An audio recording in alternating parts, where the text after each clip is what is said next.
Hello, Buckeye School District families, community, and students. My name is Mike Lee. I'm the Assistant Superintendent in the district, and I am excited to share with you today the very first session regarding our new BESD Virtual online learning opportunity for students. Now, as you know, things are incredibly fluid right now, but we have been working diligently to design a program that will be available to our students starting in August of this year. So this information will get us started in the conversation over the next couple weeks. There'll be lots more new information coming soon, but this is just an introduction to conceptually what this program is and what it isn't and who it might be for. So I included this little picture of myself down on the bottom so you kind of get an idea of what the presenter looked like at least about 5 years ago. But hey, hold on to it as long as you can, right? So let's get started. First, the most important thing to understand, and I think everyone does, is that we have an uncertain future. What lies ahead is not easily predicted, so we have to create a plan for our students that allows for a lot of possibilities. And we've been incredibly creative and strategic trying to design that plan that allows for different opportunities for different students. And so this program that I'm going to talk to you about this morning is just that. It's an option that will be available, but it may not be for everybody. It certainly isn't for everybody. So let's move on. So the first thing is, perhaps you virtually attended our school board meeting this past week for June, and you heard us talk about the scenarios that ADE has outlined, the Department of Education has outlined about potential school reopening models. And the first one is, well, there's four of them, and but I'm not going to spend any time on the other ones because you're familiar with them. This is really about scenario two. This is about where some of our students would be working from home, exclusively from home, and engaging in their learning without coming to school, except in some very rare instances. So this is about scenarios two. So here's what we know about next year, and I know everyone is dying to know as much as we know, and we're dying to know more than we know. So if you can follow that at all, but we do know that we're going to be open in some form throughout the year for all students, either physically, virtually, or in a mixture of both. So Buckeye will be around to serve our students, obviously, next year. What form that will take is yet to be determined. We will be taking every possible safety precaution in compliance with all guidelines from relevant agencies. And we also know that reality is a lot more complicated than anything that we can plan. No one can predict with complete certainty what impacts the COVID-19 pandemic is going to cause as we re-enter school this August. So uncertainty is the name of the game, and no one can predict exactly what's going to happen. What we do know is that a learner can remain a BSD student but never have to physically attend except to take mandated state assessments or screeners. We also know that being a BSD student provides families with access to resources and expertise that are provided by a public school district at no cost to families. So in other words, you don't have to go shopping to get access to the services of a school district and all of the expertise and resources that come with being a part of a larger school district. BSD staff will continue to work tirelessly to create a blend of options. So we again know that there's not a single option for everyone. And we wish there was, but there certainly isn't. And we understand that your life is complex, and trying to meet those needs is part of a challenge that we take very seriously and are excited to try to do the best we can.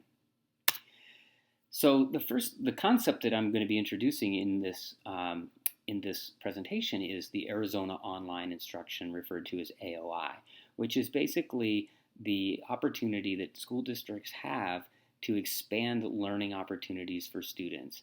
And there are official AOI programs, and we are on track to submit an application with the state on Wednesday, July 1st. However, as of the recording of this presentation, the governor's executive order has caused some adjustments to timelines and application requirements, etc., but it does not change what we are planning to offer. So in terms of what we're going to offer, our plan is to offer a fully virtual learning program. So what are the key features of an online learning program? The first is that learners have access to instruction in all content areas for which they are registered. So if you're registered in first grade and all of the content areas that you're registered for, you can receive instruction for. Same thing for 8th grade. All attendance requirements that are in place for regular school are in effect. It's the guardian's responsibility to ensure attendance. So just like if a student is supposed to physically attend a school building, students are required to attend the virtual school, and there are seat time requirements that are expected from the state and expected from the district. And again, it is the guardian's responsibility to ensure attendance. Learners are assigned a real teacher, receive grades for performance, and are expected to participate as described by that teacher in order to pass the course or courses. So you will have a real teacher if you are a part of this, and will engage in the learning process in a similar way that you would if you were in a brick and mortar environment. Instruction can be provided in any grade level, including kindergarten. Parents and guardians have access to instructors through office hours and conferences. So again, our staff are available for communication in much the same way they would be in a brick and mortar environment. And students are still required to take all state-mandated assessments, as well as required screeners or assessments outlined by the district, state, or federal agencies. So even though a child will rarely need to enter a school or a school district facility, there are still state requirements and other requirements for screening assessments that a parent or guardian would be required to ensure that the child or children are able to come for those assessments. So those are general features of an AOI, but what about our AOI? And we are calling it, at least as of now, BESD Virtual or BSD V. The teachers for this program will be BESD teachers. They're not outside employees from somewhere else in the country or pre-recorded from somewhere else. They are Buckeye teachers under the purview of Buckeye administration and collaborating with other Buckeye teachers.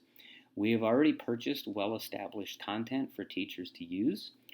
There's a highly vetted curriculum resource that we'll be using to begin the program this year. We will also be using a formal learning management system called Canvas. It will track instructional minutes and performance as well as serve as the internal communication platform.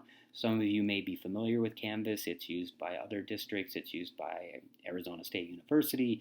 It's one of the major learning management systems. But one of the key features of a learning management system is it does track student seat time. So that is one of the ways that we're able to measure for accountability and attendance is through Canvas. Canvas also has parent opportunities, parent communication platforms internally, and will allow internal communication between teachers, students, student to teacher, etc. Links to explore content in Canvas will be posted on our website, so you'll be able to get a look at what that looks like.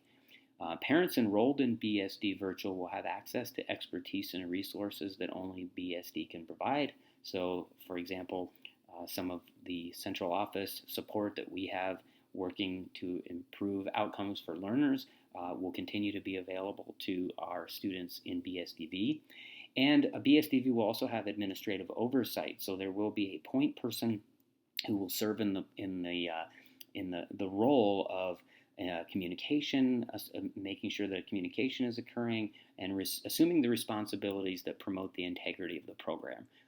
Contacting families if student engagement levels are not up to expectations, and that sort of thing.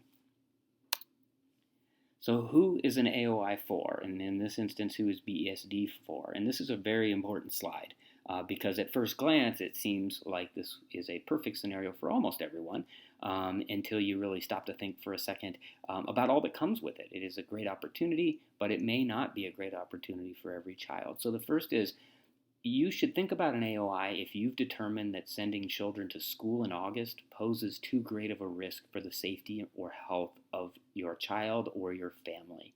And only you can make that decision. But if it is too great of a risk or a risk that you find too concerning for your family or your extended family, then this is something you should consider. If you are able to guarantee the safe supervision of your student while not physically at school, what we do not want to have is situations where students are not left with the appropriate supervision during the school day.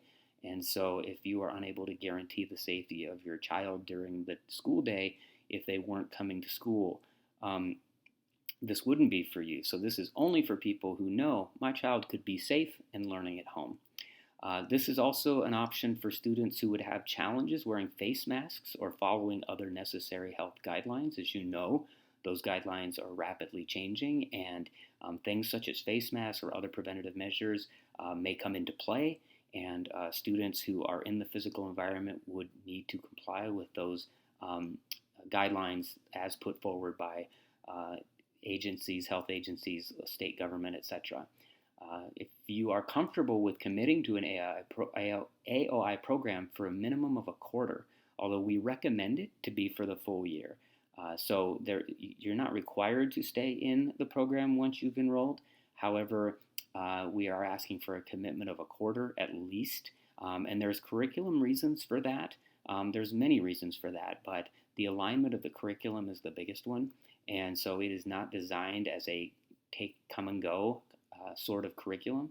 So those who feel their students could otherwise benefit from learning in a different environment. So if you think your child, this isn't just COVID related, perhaps you feel your child would be better served in a virtual environment, but you want to keep them in Buckeye, this may be for you. And those who are confident that they and their students are willing to and able to learn how to navigate technical requirements. So in order to be successful in an AOI, there does need to be some technical competence in terms of navigating an online platform, using hardware and software, etc. So who is an AOI not a good idea for?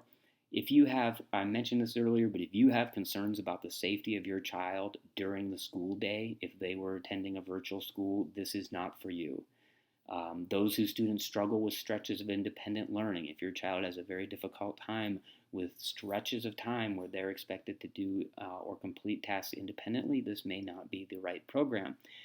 Those whose learners need high levels of in-person support for any reason, identified by the parent, guardian, or parent school team.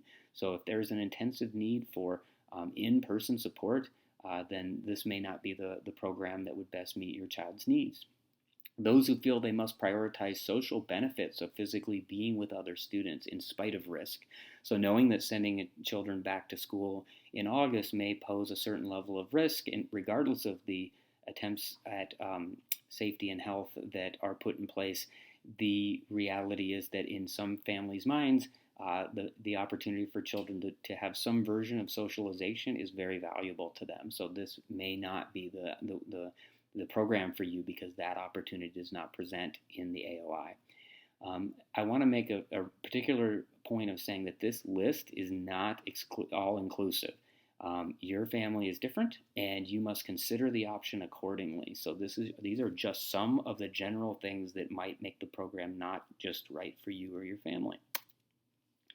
So some families may ask, well, how will this be different than what was experienced after school closure last year? Well, as you know, last year's school closures came out of left field. No one saw it coming. And so we were forced to create something that was on the fly that gave children a chance to learn, but had a lot of safeguards and accountability measures not in place because those could not be established in a satisfactory way in that amount of time. So this is different. This is students will be held to a higher level of accountability for time spent in the learning place. They have to be there. They have to be there on time.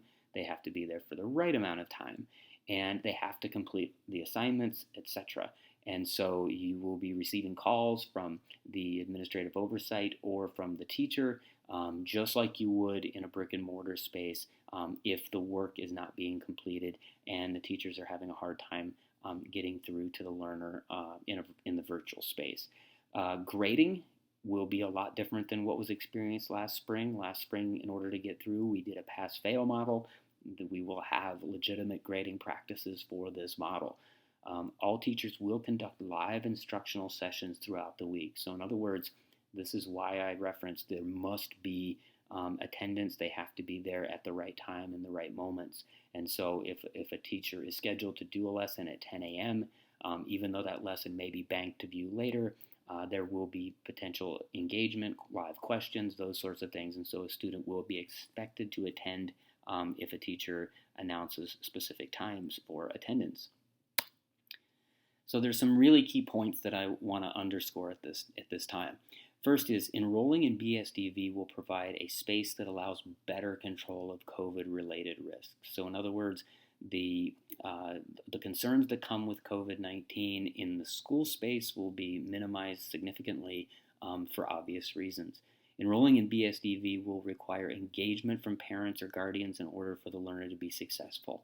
This is not a program, if there are concerns about the bandwidth of parents, guardians, to provide support for the learner.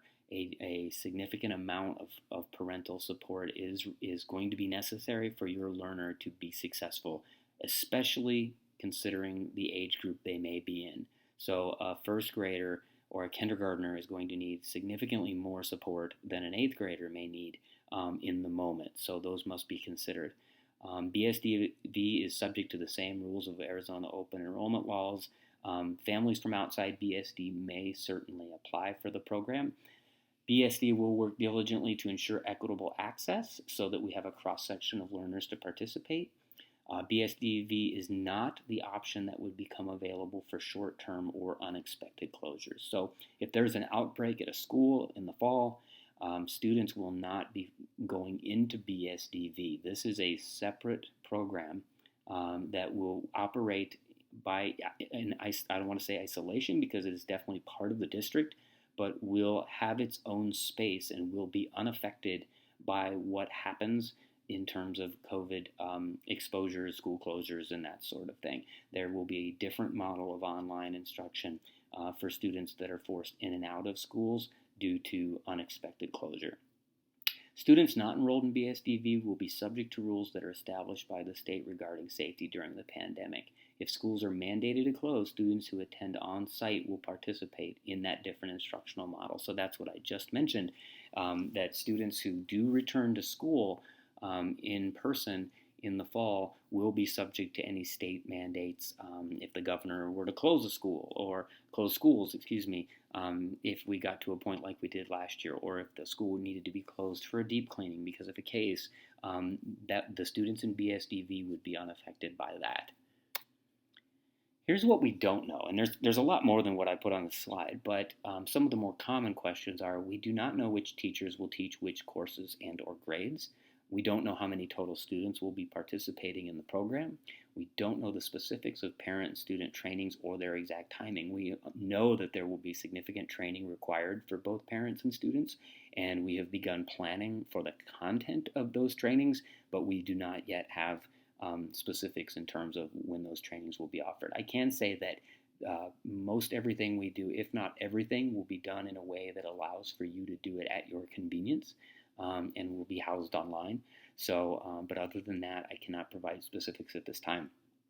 Special area courses are subject to some different items that we need to work through in the coming couple of weeks, but there will be offerings in the special areas, so you don't need to worry about no exposure to some of those special area subjects. And also, we have not yet assigned put in place the administrative oversight. So the person who will be serving in the administrative role has not yet been determined. And again, there's a lot more that we don't yet know, but these are some of the more commonly asked questions. So speaking of questions, if you have questions, and I'm sure there's going to be a lot of them, and I certainly would have questions if I were a parent that was considering this for my child. And because an in-person meeting is not really feasible right now, but interest in BESD V is high, the most effective method for us to share information and answer questions is through an open question platform. So we've created an open question link on our BSD33.org website for you to submit a question specifically about this topic. And you will find that posted by the middle of the day on Friday. That will give you an opportunity to just write in whatever question you might have. We will be gathering those and then rolling through answers for all of them in a timely manner, and it will either be in the next video or it will be posted in an FAQ. We will be looking for those common questions that continue to come up and maybe consolidating those into an FAQ. But one way or another, we will answer all your questions, and we promise to be as forthright with information as we possibly can, as quickly as we can. So here's an immediate timeline, and this is fast. There's no way around it, but unfortunately, COVID didn't stop and ask me what timeline I would find convenient, as it was sprung on all of us last week. And so we have the parent information video that is today. We have an update video coming on July 1st, and then we're going to open pre-registration. There'll be a link for you to click to express your interest as a pre-registrant on July 1st, which is soon. And there will also be another parent update video on July 3rd. So I'm going to roll a series of these presentations out based a lot on what I'm getting from questions and on new information. So we have a lot of information coming, and as you probably know, we have a reopening website, and we have a task force of stakeholders, of parents and community members and teachers working to envision what does reopening look like, not just for the AOI, but for the whole district. And so there will be lots of updates for staff and community, and there's just going to be a lot of information. So even though it might seem a little overwhelming or redundant at times in the coming weeks, I would really encourage you to send your questions and then be on the lookout for the answers, and then just keep an eye on what we're sharing. We'll try to be as succinct as we can out of respect for your time and just bandwidth, because if you're like me, you're getting a lot of communication right now digitally. So to close, I just want to remind you, we're committed to creating the safest possible experience for all of our students, regardless of the learning situation. So whether your child is coming back to the school as intended in August and BESD V is not for you, I cannot tell you how hard the team is working to do everything possible to make it as safe as possible. However, if BESD V is right for you, our promise is to do whatever it takes to make this program a success. For those of you who have made it a choice. So I'm sure there's a lot of questions you may have that didn't get answered in this presentation, but I'm hoping that you walk away with A, understanding that your questions will be answered, and B, you now understand what it is we're planning to offer, what it is, what it isn't, and whether or not the program's right for you. My first step I would encourage you to take would be to have a conversation in your home, in your environment about, is this the right move? And go back and take a look at the slides about what would make this a good option for you, and really think that through, because there certainly are implications in the choice that you make, but we're really excited about this potential opportunity for learners this upcoming year. So again, please reach out with questions. You may also submit questions through direct message on our Facebook page as well. But it would be great if you could submit them through the link on our website. That way we could keep them all in one place. But we'll take them wherever they come in and look forward to answering them. Have a wonderful day, and thanks for your time and attention, and we look forward to working with you as we navigate this incredibly unusual time.